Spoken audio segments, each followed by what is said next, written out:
Hello and welcome to all my dear student. स्वागत आप सभी का और मैं हूं आपके साथ सुनील। और कैसे आप सब? उम्मीद करता हूं कि बिल्कुल बढ़िया होंगे, स्वस्थ होंगे और अपनी अच्छे से पढ़ाई कर रहे होंगे। और हरियाणा में जो सीईटी होना है उस सीईटी की बेहतरीन तैयारी जो आप कर रहे होंगे। तो चलिए स्टूडेंट्स, हमने जो अभिमन्यु सीरीज को शुरू कर रखा है उस क्लास का आज का जो हमारा पहला क्वेश्चन है वो कैसा है, तो आपको आपकी स्क्रीन के ऊपर दिख रहा होगा। इस क्वेश्चन के अंदर क्या पूछा गया है जल्दी से कमेंट करके बता दो कि इसका आंसर क्या रहेगा। ठीक है, बाकी नहीं पता है तो आप इस क्वेश्चन को डिटेल के अंदर कर लेते हैं। चलो फिर अपन डिस्कस करेंगे इस क्वेश्चन का आंसर क्या है। इसने देखो नाम क्या दे रखा है, इसने आपसे ये पूछा है कि रोहतक की इस मॉडल ने 2017 में विश्व सुंदरी का खिताब जीता था। यानी रोहतक की इस मॉडल ने 2017 के अंदर मिस वर्ल्ड का जो खिताब है ये जीता था। ये वाली बात यहाँ पे पूछ रखी है। ठीक है, थोड़ी सी क्वेश्चन के अंदर अपन कहें तो अब देखो 2017 की बात हो रही है और बात भी किसकी हो रही है, रोहतक की बात यहाँ पर हो रही है। लेकिन अगर अपन बात चले ना यहाँ पर तो ऑप्शन तो हमारा कौन सा हो जाएगा, वो हो जाएगा option number D. Option number D के हिसाब से अगर देखा जाए ना तो देखो मानुषी छिल्लर जो है इनका जन्म तो हुआ था बहादुरगढ़ के अंदर। बहादुरगढ़ के अंदर इनका जन्म होता है, लेकिन जो बहादुरगढ़ है ना ये कहाँ पर पड़ता है, ये तो झज्जर के अंदर पड़ता है। कहाँ पर पड़ता है? ये झज्जर के अंदर पड़ता है। लेकिन अपन यहाँ पर अगर रोहतक है तो इसको अपन काट भी सकते हैं, कोई दिक्कत नहीं है, क्योंकि ये वर्तमान में कहाँ पर है बहादुरगढ़, ये पड़ता है झज्जर के अंदर। रोहतक के अंदर तो नहीं आता ना बहादुरगढ़। ठीक है, इसी बहादुरगढ़ को क्या कहा जाता है? इसको गेटवे ऑफ हरियाणा कहा जाता है। गेटवे ऑफ हरियाणा किसे कहा जाता है? इसी बहादुरगढ़ को तो कहा जाता है। गेटवे ऑफ हरियाणा किसको बोलते हैं? बहादुरगढ़ को। अब हम बात करें यहाँ पर जो मानुषी छिल्लर है ना, इन्होंने मिस वर्ल्ड 2017 का खिताब जीता था। कौन सा था? मिस वर्ल्ड 2017 जो है ना ये कहाँ पर बनती है? तो ये चाइना के अंदर बनती है। कहाँ पर? चीन के अंदर इन्होंने ये खिताब जीता था। तो मानुषी छिल्लर जो है ना वो मिस वर्ल्ड 2017 बनी थी, इंडिया का नाम रोशन इन्होंने किया था। अगर हम बात करें यहाँ पर विश्व सुंदरी का जो खिताब है भारत ने अब तक कितनी बार जीता है? भारत ने अब तक 6 बार जीता है। भारत ने टोटल कितनी बार जीता है? तो भारत ने अब तक 6 बार इस खिताब को जीता है। ठीक है, अगर हम बात करें मानुषी छिल्लर से पहले कौन सी महिला थी तो वो आपने नाम रखना है, उनका नाम रहेगा प्रियंका चोपड़ा। क्या नाम रहेगा? प्रियंका चोपड़ा। और प्रियंका चोपड़ा ने कब? तो इन्होंने सन 2000 ईस्वी के अंदर क्या काम किया था? सन 2000 ईस्वी के अंदर इन्होंने मिस वर्ल्ड बनने का काम किया था। लेकिन मानुषी छिल्लर कब बनती है? ये 2017 के अंदर बनी थी। इनका जन्म कहाँ पर होता है? तो बहादुरगढ़ झज्जर के अंदर इनका जन्म होता है। ठीक है ना, बता दोगे यहाँ पे। अब गीता फोगाट है, इनके बारे में अपन अगर डिस्कस करना चाहें तो गीता फोगाट के बारे में क्वेश्चन क्या आता है? ये है बलाली गांव से। कहाँ से है? बलाली गांव। और बलाली गांव कहाँ पर पड़ता है? बलाली गांव अपने उत्तर क्षेत्र में पड़ता है। ठीक है ना, कहाँ से है? बलाली गांव से। दीपा मलिक जो है ये जो कहाँ से? ये है भैंसवाल गांव से। कौन सा गांव है? गांव का नाम है भैंसवाल गांव। ठीक है ना, और ये कहाँ पर पड़ता है? तो भैंसपाल भैंसपाल गांव जो है ना ये पड़ता है सोनीपत के अंदर। कहाँ पर है? ये सोनीपत के अंदर पड़ता है। अगर पूछ ले कि हरियाणा चुनाव आयोग की ब्रांड एम्बेसडर कौन है? हरियाणा चुनाव आयोग की हरियाणा चुनाव आयोग की ब्रांड एम्बेसडर कौन है? ब्रांड एम्बेसडर कौन है? अगर ये वाली बात आपसे पूछ ली जाए तो आपने बता देना है वो दीपा मलिक ही रहती है। साक्षी मलिक जो है ना इनका संबंध कहाँ से आता है? तो साक्षी मलिक का संबंध आता है मोखरा से। और मोखरा कहाँ पर पड़ता है? मोखरा पड़ता है रोहतक के अंदर पड़ता है। कहाँ पर पड़ता है? ये रोहतक के अंदर पड़ता है। ठीक है, इनके ऊपर एक मूवी भी बनी थी, मूवी का नाम क्या था? मूवी का नाम था दंगल। ठीक है ना, दंगल मूवी के अंदर इनके पिता का नाम जो रोल है वो किसने निभाया था? वो आमिर खान ने निभाया था। किसने? आमिर खान ने इनके पिता का रोल निभाया था। इनके पिता का नाम क्या था? उनके पिता का नाम था महावीर फोगाट। क्या नाम रहेगा इनके पिता का? महावीर फोगाट जो है ना वो इनके पिता है। और गीता फोगाट ने क्या काम किया था, एक प्रकार से कुश्ती के अंदर इन्होंने मेडल जीते हैं। ठीक है, तो दीपा मलिक जो है ये भैंसवाल गांव पड़ता है, कहाँ पर, सोनीपत में, वहां से है। और हरियाणा चुनाव आयोग की क्या है, ब्रांड एम्बेसडर है। साक्षी मलिक का गांव कौन सा गांव है, मोखरा। मोखरा कहाँ पे आता है, रोहतक के अंदर।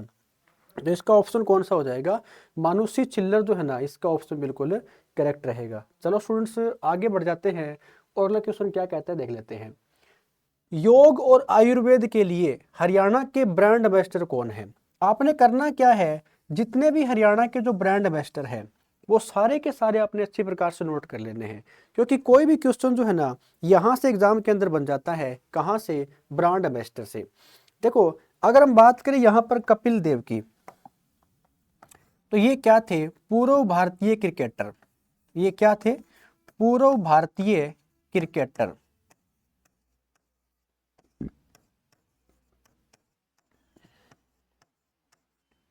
इसके साथ साथ इनको क्या कहा जाता है, इनको हरियाणा का हरिकेन भी कहा जाता है।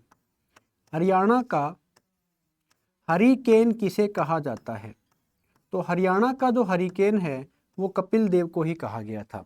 ठीक है, अगर हम बात करें यहाँ पर बाबा रामदेव की, तो बाबा रामदेव, वो देखो जब भी नाम आ जाए किससे, योग से, तो कौन सा ऑप्शन टिक कर दोगे, बाबा रामदेव कर दोगे। बाबा रामदेव का जन्म अगर आपसे पूछ लिया जाए कि हरियाणा में कहाँ पर हुआ था, तो हरियाणा के महेंद्रगढ़ के अंदर इनका जन्म होता है। कहाँ पर होता है, हरियाणा के महेंद्रगढ़ में इनका जन्म होता है। ठीक है, पतंजलि जो योग पीठ है, पतंजलि हरिद्वार के अंदर पतंजलि जो योग पीठ है ना, योग पीठ, वो इन्हीं की देन है, वहां पर याद रखना। ठीक है, सविता पूनिया जो है ना, ये पड़ती है कहाँ से, ये जोधका गांव की है।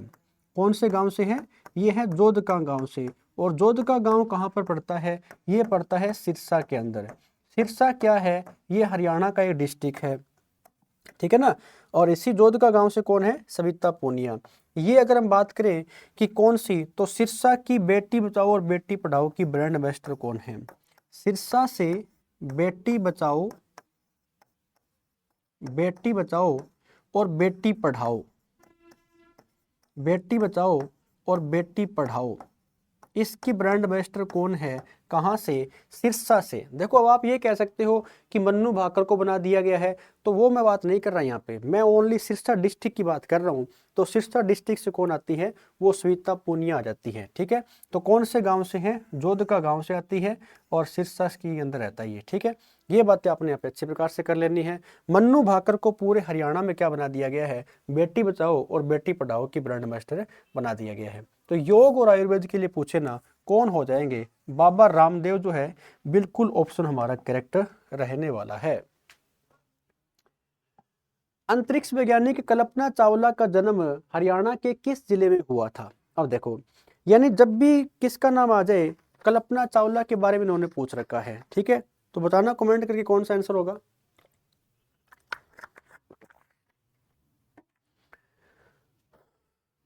चलिए फिर कर लेते हैं इसका। अंतरिक्ष वैज्ञानिक कल्पना चावला की बात हो रही है, का जन्म हरियाणा के किस जिले में हुआ था। मुझे पता है, आपको पता ही है कौन सा डिस्ट्रिक्ट रहेगा, वो डिस्ट्रिक्ट है अपना करनाल। अगर हम बात करें कल्पना चावला की, ठीक है, कल्पना चावला का जन्म पूछ रखा है इसने, तो जन्म तो अपन ने बता ही देना है, जन्म हुआ था करनाल के अंदर। ठीक है ना, याद रखना। कल्पना चावला जो है ना, ये क्या रही है, ये एक अंतरिक्ष वैज्ञानिक की बात यहाँ पर हो रही है। ठीक है ना, अंतरिक्ष वैज्ञानिक। लेकिन अगर मैं आपको बताऊं कि जब ये लास्ट बार अंतरिक्ष में गई थी, तो ये पृथ्वी से मात्र 16 मिनट की दूरी पर थी। मात्र 16 मिनट की दूरी पर थी ये, 16 मिनट की दूरी पर थी। और एक प्लेन क्रैश हुआ इनका, और वहीं पर क्या हो गई थी, इनकी डेथ हो गई थी। तो इनकी मृत्यु से क्वेश्चन आता है कि इनकी मृत्यु कब हुई थी या इनकी डेथ कब होती है, तो वो 1 फरवरी 2003 को होती है। 1 फरवरी 2003 को क्या होती है, इनकी मृत्यु होती है। लेकिन आपको कंफ्यूज करने के लिए क्वेश्चन डाल देगा कि बताइए, कल्पना चावला जो तारामंडल है, कल्पना चावला तारामंडल, तो कल्पना चावला जो तारामंडल है ना, ये हरियाणा के कौन से डिस्ट्रिक्ट में है? ये तो है कुरुक्षेत्र के अंदर है। कहीं आप कल्पना चावला का नाम दिखते ही कौन सा करके आ जाओ, आप करके आ जाओ करनाल, तो करनाल कर दोगे ना तो वहीं पर क्वेश्चन गलत हो जाएगा। लेकिन करनाल के अंदर तो क्या होता है, इनका जन्म होता है, जन्म से पूछे तो करनाल कर दोगे आप, लेकिन पूछ ले कल्पना चावला तारामंडल कहाँ पर है, ये कुरुक्षेत्र के अंदर बना हुआ है। ठीक है, तो सारे क्वेश्चन आते हैं। 16 मिनट की दूरी रह गई थी बस, और 16 मिनट की दूरी के चलते इनकी डेथ हो गई थी, मृत्यु हो गई थी। तो वो 1 फरवरी 2003 को इनकी क्या हो जाती है, मृत्यु हो जाती है। ठीक है, तो वो याद रखना। आगे बढ़ जाते हैं और अगला क्वेश्चन क्या कहता है, आप देख लेते हैं। निम्न में से कौन हरियाणा केसरी के नाम से प्रसिद्ध हुए हैं? हरियाणा केसरी के नाम से कौन प्रसिद्ध हुए हैं, ये भी एक अच्छे वाला क्वेश्चन है। तो चलिए फिर आप डिस्कस करेंगे कि हरियाणा केसरी यहाँ पर कौन हुए हैं। बी.डी. शर्मा, पंडित नेकीराम शर्मा, चौधरी बंसीलाल और पंडित श्रीराम शर्मा। अगर मैं बात करूं यहाँ पर बी.डी. शर्मा की, तो बी.डी. शर्मा जो है ना, ये तो थे हरियाणा के पहले सीएम। हरियाणा के पहले सीएम वो कौन थे? बी.डी. शर्मा थे, पंडित भगवत दयाल शर्मा थे। पहले सीएम का मतलब क्या हुआ, यानी जब हरियाणा बना था, कब? 1966 के अंदर। तो हरियाणा बनता है 1966 में, उसमें हरियाणा के पहले मुख्यमंत्री किसको बनाया गया था? बी.डी. शर्मा को ही तो बनाया गया था, वो याद रखनी है। पंडित नेकीराम शर्मा को क्या कहा जाता है? हरियाणा केसरी कहा जाएगा। किसका नाम आता है? हरियाणा केसरी का नाम जब आता है ना, तो पंडित नेकीराम शर्मा का आ जाता है। ठीक है, पंडित नेकीराम शर्मा जो है ना, ये कहाँ से? तो ये केलंगा गांव से रहेंगे, केलंगा गांव। ठीक है, और केलंगा गांव कहाँ पर पड़ता है, ये आपने कमेंट करके बताना है कि केलंगा गांव हरियाणा के अंदर कहाँ पर पड़ता है। तो पंडित नेकीराम शर्मा जो है ना, इनके बारे में याद रखना है कि ये हरियाणा केसरी के नाम से प्रसिद्ध हुए थे। चौधरी बंसीलाल जो है ना, इनको आधुनिक हरियाणा का शिल्पी भी कहा गया था। आधुनिक हरियाणा का, आधुनिक हरियाणा का शिल्पी किसको बोलते हैं? तो ये चौधरी बंसीलाल को कहा जाता है। ठीक है, हरियाणा का लौह पुरुष भी किसको बोलते हैं? हरियाणा का लौह पुरुष, ये भी चौधरी बंसीलाल को ही कहा जाता है, लौह पुरुष। ठीक है, और पंडित श्रीराम शर्मा जो है ना, ये कहाँ से थे? ये थे झज्जर से। कहाँ से रहेंगे? ये झज्जर से रहेंगे। तो इसके अंदर हमारा ऑप्शन कौन सा रहेगा? पंडित नेकीराम शर्मा वाला जो ऑप्शन है ना, ये हमारा बिल्कुल क्या हो जाएगा, करेक्ट हो जाएगा। तो हरियाणा केसरी के नाम से कौन प्रसिद्ध हुए हैं, वो आपने बता देना है। पंडित नेकीराम शर्मा के नाम यहाँ पे आ जाता है। चलो फिर आगे बढ़ जाते हैं। श्रीमती सुषमा स्वराज हरियाणा के किस जिले से संबंधित थी? ये सारे के सारे क्वेश्चन है ना, जो हमारे प्रीवियस ईयर क्वेश्चन है, वही मैं आपको करवा रहा हूँ। और मुझे उम्मीद है कि जितने भी क्वेश्चन आप कर रहे हैं ना, वो सारे के सारे आपको बिल्कुल बढ़िया वाले समझ में आ रहे होंगे। तो चलो फिर आप इसमें आगे बढ़ेंगे। श्रीमती सुषमा स्वराज के बारे में क्वेश्चन आया हुआ है, तो इनके बारे में जितने भी क्वेश्चन बनते हैं ना, वो सारे आप कंप्लीट करने वाले हैं। देखिए, सुषमा स्वराज का क्या पूछ रखा है, हरियाणा के किस जिले संबंधित थी? तो कौन सा ऑप्शन हो जाएगा? ऑप्शन नंबर ए हमारा करेक्ट है, अम्बाला। सुषमा स्वराज का जो जन्म है ना, ये कब होता है? तो इनका जन्म तो होता है 14 फरवरी 1952 को। 14 फरवरी 1952 में इनका जन्म होता है। कहाँ पर? अम्बाला के अंदर इनका जन्म हो जाता है। ठीक है, इसके अलावा कुछ और बातें इनके बारे में। सुषमा स्वराज के नाम पर ही जो अम्बाला का बस स्टैंड है, अम्बाला जो बस स्टैंड है ना, अम्बाला जो बस स्टैंड है, बस स्टैंड का नाम किसके नाम पे कर दिया गया है? वो सुषमा स्वराज के नाम पर ही कर दिया गया है। ठीक है, सुषमा स्वराज के बारे में क्या क्वेश्चन आएगा? दिल्ली की पहली महिला मुख्यमंत्री, दिल्ली की पहली, दिल्ली की पहली महिला मुख्यमंत्री, पहली महिला मुख्यमंत्री कब रही थी? 1998 1998 के अंदर रही थी। इनके बारे में और क्या क्वेश्चन बन जाएगा? हरियाणा की सबसे कम उम्र की, हरियाणा की सबसे, या पूरे भारत की ही हो सकती है, पूरे भारत की सबसे कम आयु की, सबसे कम आयु की कैबिनेट मंत्री बनने वाली, कैबिनेट मंत्री बनने वाली, तो कैबिनेट मंत्री बनने वाली महिला कौन है? वो सुषमा स्वराज ही रहेगी। कम आयु का जिक्र आया है तो कितनी उम्र हो सकती है? इनकी उम्र थी यहाँ पर ओनली ऑन 25 वर्ष थी यहाँ पर, ठीक है ना। जब इन्होंने चौधरी देवीलाल की सरकार चल रही थी और देवीलाल की सरकार में क्या बनी थी? ये कैबिनेट मंत्री बनी थी। इन्होंने ही 1 नवंबर सन 2000 को या 2002 को हरियाणा का जो डिस्ट्रिक्ट पड़ता है ना हिसार, हिसार में इन्होंने क्या काम किया था? हरियाणा दूरदर्शन की स्थापना की थी, या फिर दूरदर्शन केंद्र की स्थापना की थी। दूरदर्शन जो केंद्र की स्थापना है, दूरदर्शन केंद्र की स्थापना इन्होंने यहाँ पर की थी। ये आपको अच्छी प्रकार से पता हो जाना चाहिए। किसके बारे में? सुषमा स्वराज के बारे में। तो अंबाला बस स्टैंड का नाम इनके नाम पर है। दिल्ली की पहली महिला सीएम रह चुकी है। हरियाणा की सबसे कम उम्र की या भारत की सबसे कम उम्र की कैबिनेट मंत्री बनने वाली कौन है? सुषमा स्वराज। इनका जन्म कहाँ पर? तो इनका संबंध रहेगा कहाँ से? अंबाला से।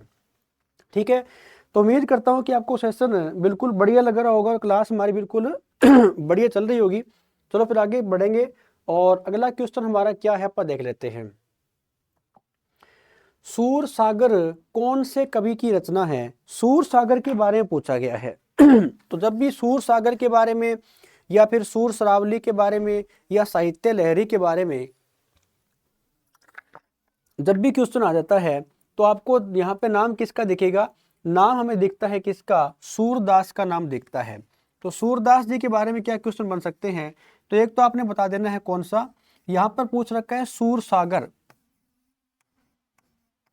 सूर सागर, तो सूर सागर किन की रचना है? इन्हीं की है।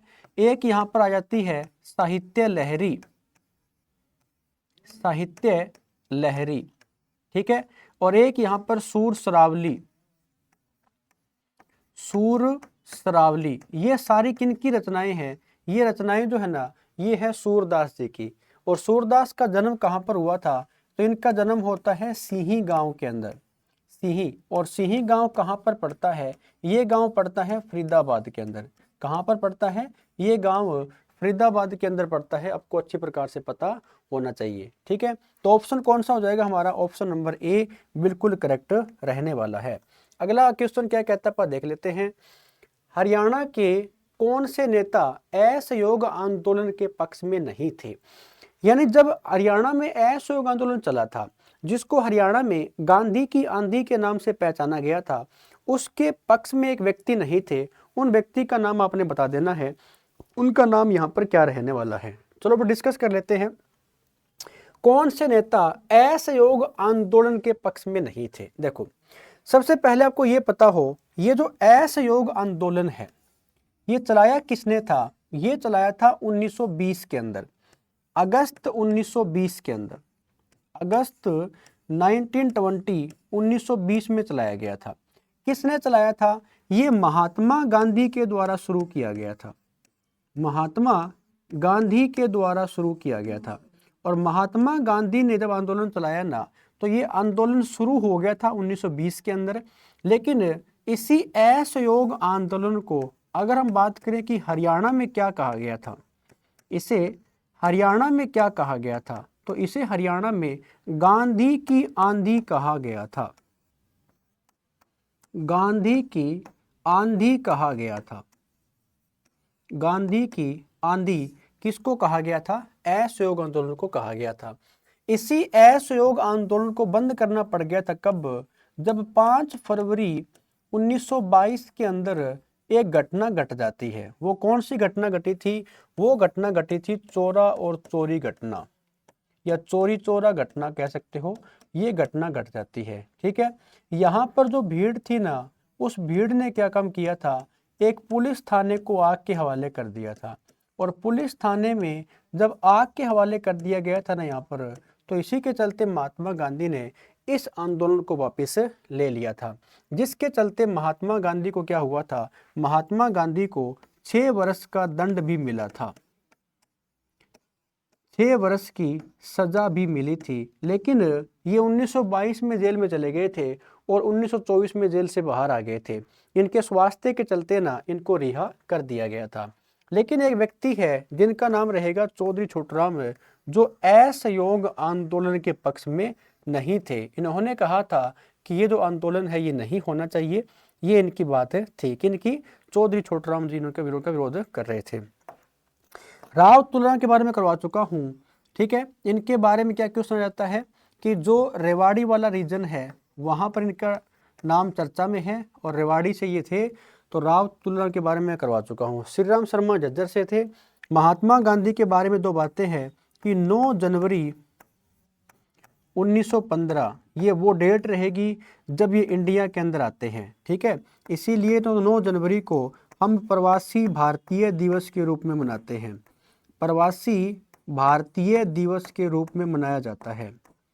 प्रवासी भारतीय दिवस कब मनाया जाता है? 9 जनवरी 1915 को मनाया जाता है। किसकी याद में? तो महात्मा गांधी। महात्मा गांधी का जन्म कब हुआ था? तो 2 अक्टूबर 1869 को होता है। कहाँ पर हुआ था? ये पोरबंदर के अंदर हुआ था। और पोरबंदर कहाँ पर पड़ता है? तो ये गुजरात के अंदर पड़ता है, ठीक है ना। ये सारी बातें मैं करवा चुका हूँ। महात्मा गांधी को महात्मा की उपाधि किसके द्वारा दी गई थी? ये आपने कमेंट करके बताना है, ठीक है। महात्मा गांधी को अर्धनग्न फकीर किसने कहा था? कमेंट करके आपने बताना है। महात्मा गांधी को अर्धनग्न फकीर, महात्मा गांधी को बापू किसने कहा था? कमेंट करके आपने बता देना है। ये सारे क्वेश्चन आपने बता देने हैं, ठीक है ना। तो इसका ऑप्शन कौन सा हो जाएगा? ऑप्शन नंबर बी हमारा करेक्ट रहेगा। चौधरी छोटूराम जो है ना, ये हमारा आंसर यहाँ पर बिल्कुल करेक्ट रहेगा। चलो फिर आगे बढ़ जाते हैं और अगला क्वेश्चन क्या कहते हैं आप देख लेते हैं। 1880 में स्वामी दयानंद सरस्वती ने कहाँ पर आर्य समाज की एक शाखा की स्थापना की थी? अब देखो, आर्य समाज से भी ना काफी सारे क्वेश्चन बन जाते हैं। बात किसकी हो रही है? बात यहाँ पर आर्य समाज की हो रही है। तो आर्य समाज के बारे में कुछ बातें अपन डिस्कस कर लेते हैं। आर्य समाज की स्थापना होती है 1800 कहाँ पर? 1875 ईस्वी के अंदर, ठीक है ना। कहाँ पर होती है? तो बंबई में ये स्थापना की गई थी। उसमें कहाँ पर? बंबई में इसकी स्थापना की गई थी। आर्य समाज की स्थापना किसके द्वारा की गई थी? स्वामी दयानंद सरस्वती के द्वारा की गई थी। स्वामी दयानंद सरस्वती ने एक बड़ा ही प्रसिद्ध नारा दिया था। वो नारा पूछ लेता है, कौन सा रहेगा? वेदों की ओर लौटो। वेदों की ओर लौटो, ये नारा अगर आपसे पूछ लिया जाए ना, किसका रहेगा? स्वामी दयानंद सरस्वती का ही रहेगा, ठीक है। स्वामी दयानंद सरस्वती की एक पुस्तक थी, उस बुक का नाम भी एग्जाम के अंदर पूछा जा सकता है। बुक का नाम क्या रहेगा? सत्यार्थ प्रकाश। क्या नाम रहेगा? सत्यार्थ प्रकाश, ये इनकी पुस्तक का नाम रहता है। इसी सत्यार्थ प्रकाश पुस्तक के अंदर तो इन्होंने सबसे पहले किसका जिक्र किया है? स्वराज्य शब्द का प्रयोग किया है। किसका? स्वराज्य शब्द का प्रयोग। स्वराज्य शब्द का जो प्रयोग है ना, वो इसी सत्यार्थ प्रकाश में तो किया गया है, ठीक है। स्वामी दयानंद सरस्वती ने, अभी 1880 की बात हो रही है, तो ऑप्शन भी कौन सा हो जाएगा? ऑप्शन हो जाएगा रेवाड़ी के अंदर। इसी रेवाड़ी के अंदर साथ में और किसका निर्माण करवाया गया था? तो गौशाला का निर्माण भी करवाया गया था। किसका निर्माण करवाया गया था? गौशाला का निर्माण भी यहाँ पर करवाया गया था। ये बातें आपको पता हो जानी चाहिए, ठीक है। स्वामी दयानंद सरस्वती के बचपन का नाम क्या था? ये आपने कमेंट करके बताना है कि इनके बचपन का जो नाम है वो क्या रहेगा यहाँ पर, ठीक है। ये वाली बात आपने बता देनी है। और जो आर्य समाज है ना, इसका नारा क्या था? भारत भारतीयों के लिए है। भारत भारतीयों के लिए है, ये किसका नारा रहेगा? ये नारा रहेगा आर्य समाज का, ठीक है। तो इसका ऑप्शन कौन सा हो जाएगा? ऑप्शन नंबर ए हमारा करेक्ट है। रेवाड़ी जो है ये बिल्कुल करेक्ट रहने वाला है। अगला क्वेश्चन क्या कहता है? किचन एम्प्लॉयसेंस क्लस्टर के लिए कौन सा जिला प्रसिद्ध है? ये बिल्कुल अच्छे वाले क्वेश्चन चल रहे हैं कि किचन एम्प्लॉयसेंस की बात कर रहा है। ये किचन एम्प्लॉयसेंस के लिए कौन सा जिला प्रसिद्ध है, तो आप इसको डिस्कस करेंगे अच्छी प्रकार से। तो थोड़ा सा मैं आपसे ये जरूर बात पूछूंगा कि क्या मैं जितना करवा रहा हूँ ये आपको बिल्कुल बढ़िया समझ में आ रहा है। तो जितने भी साथी इस क्लास को देख रहे हो ना, एक बार अपने जितने भी स्टूडेंट आपके साथ जुड़े हुए हैं उन तक इस क्लास को पहुंचा सकते हो आप, ठीक है। तो चलिए फिर आगे बढ़ेंगे। इसमें ऑप्शन दे रखा है हमारा, ऑप्शन नंबर रहेगा बी, अंबाला जो है ना ये बिल्कुल यहाँ पे करेक्ट रहने वाला है। इसी अंबाला के अंदर एक स्थान पड़ता है साहा। साहा कहाँ पड़ता है? अंबाला के अंदर। तो अगर क्वेश्चन आ जाए ना कि अंबाला में जो फूड पार्क है, ये फूड पार्क अंबाला में कहाँ पर पड़ता है, ये साहा के अंदर इसकी स्थापना की गई है, ठीक है। अंबाला को ही क्या कहा जाता है, इसको वैज्ञानिक उपकरणों का शहर कहा जाता है। क्या बोलते हैं इसे? इसे वैज्ञानिक उपकरणों का शहर बोलते हैं। वैज्ञानिक उपकरणों का शहर किसे कहा जाता है? तो वैज्ञानिक उपकरणों का शहर अंबाला को कहा जाता है, ठीक है। अंबाला को ही साइंस सिटी भी कहा जाता है। अंबाला को ही साइंस सिटी भी कहा जाता है। आपने अच्छे प्रकार से याद रख लेने हैं, ठीक है। तो ये सारी की सारी बातें कहाँ से, ये आपने अंबाला से याद रख लेनी है। अंबाला कब बना था? तो 1 नवंबर 1966 जिस समय हरियाणा बना था, इस समय कौन सा डिस्ट्रिक्ट था? अपना अंबाला हुआ करता था। फरीदाबाद जो है ना ये हरियाणा का सबसे छोटा जिला है वर्तमान में। सबसे छोटा जिला हरियाणा का वर्तमान में कौन सा है? ये फरीदाबाद है। और अगर पूछ ले हरियाणा का सबसे बड़ा शहर कौन सा है, हरियाणा का सबसे बड़ा शहर कौन सा है, अगर ये वाली बात आपसे पूछ ले तो फिर आपने बताना है वो फरीदाबाद ही रहेगा। क्यों? क्योंकि यहाँ पर 200 से ज़्यादा, कितने? 200 से ज़्यादा जो उद्योग है ना वो यहाँ पर लगे हुए हैं। इससे सबसे बड़ा शहर कौन सा हो जाएगा? सबसे बड़ा शहर हो जाएगा फरीदाबाद यहाँ पर, ठीक है। अंबाला से अगर आपसे और क्वेश्चन कर लिया जाए कि बताइए अंबाला क्या है? अंबाला हरियाणा के अंदर एक लोकसभा की सीट है। क्या है? लोकसभा की सीट है। और लोकसभा की सीट तो है ही है, लेकिन कौन सी है? यह एक आरक्षित सीट है हरियाणा की। किसकी? लोकसभा की है। एक तो अपना सिरसा जो है ये आरक्षित सीट है, और एक कौन सी है? अंबाला है। अंबाला से अगर पूछ ले कि वर्तमान में एमपी कौन है, मेंबर ऑफ पार्लियामेंट कौन है, तो फिर आपने बता देना है वो रहते हैं वरुण चौधरी। क्या नाम रहेगा? वरुण चौधरी जो है ना ये वर्तमान में क्या रहते हैं? अंबाला से एमपी है, ये मेंबर ऑफ पार्लियामेंट है, ठीक है। याद रखना। हिसार के बारे में करवा चुका हूँ। जब फिरोज शाह तुगलक ने इसका नाम रखा था तो वो नाम रखा गया था हिसार ए फिरोजा। क्या नाम रखा गया था इसका? हिसार ए फिरोजा जो है ना वो इसका नाम यहाँ पे रखा गया था। तो अंबाला से कोई भी क्वेश्चन आ जाएगा ना तो आप बता दोगे यहाँ पर।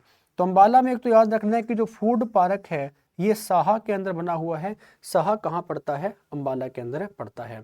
अगर पूछ ले कि बताइए पहला फूड पार्क हरियाणा में कहाँ पर बना था, पहला फूड पार्क हरियाणा में कहाँ पर बना था, तो वो बनता है राई के अंदर। और राई कहाँ पर पड़ता है? राई सोनीपत के अंदर पड़ता है। राई कहाँ पर है? राई पड़ता है सोनीपत के अंदर। ये तो रहेगा पहला फूड पार्क है। लेकिन ये पूछ ले कि दूसरा कहाँ पे स्थापित किया गया था, तो साहा अंबाला में इसकी स्थापना यहाँ पर की गई थी, ठीक है ना। तो चलिए स्टूडेंट्स, आज का जो हमारा सेशन है ये थोड़ा सा छोटा सेशन रहेगा। उम्मीद करता हूँ कि आपको सेशन बिल्कुल बढ़िया लगा होगा। तो कल से हम कोशिश ये भी करेंगे कि जो हमारी क्लास है ये कम से कम 1 घंटे की आपको मैं यहाँ पर दिया करूँगा। तो आज थोड़ा सा एक प्रकार से एक फंक्शन है, एक काम है, थोड़ा सा इसके चलते ना इस क्लास को मैं यहीं पर फिनिश कर रहा हूँ। तो उम्मीद करता हूँ कि सेशन बिल्कुल बढ़िया लगा होगा। और अगली जो हमारी क्लास है वो थोड़ी सी हम लंबी करेंगे, कम से कम 50 मिनट के आसपास। तो थैंक यू स्टूडेंट्स, मिलते हैं नेक्स्ट वीडियो के अंदर। जय हिंद, जय भारत।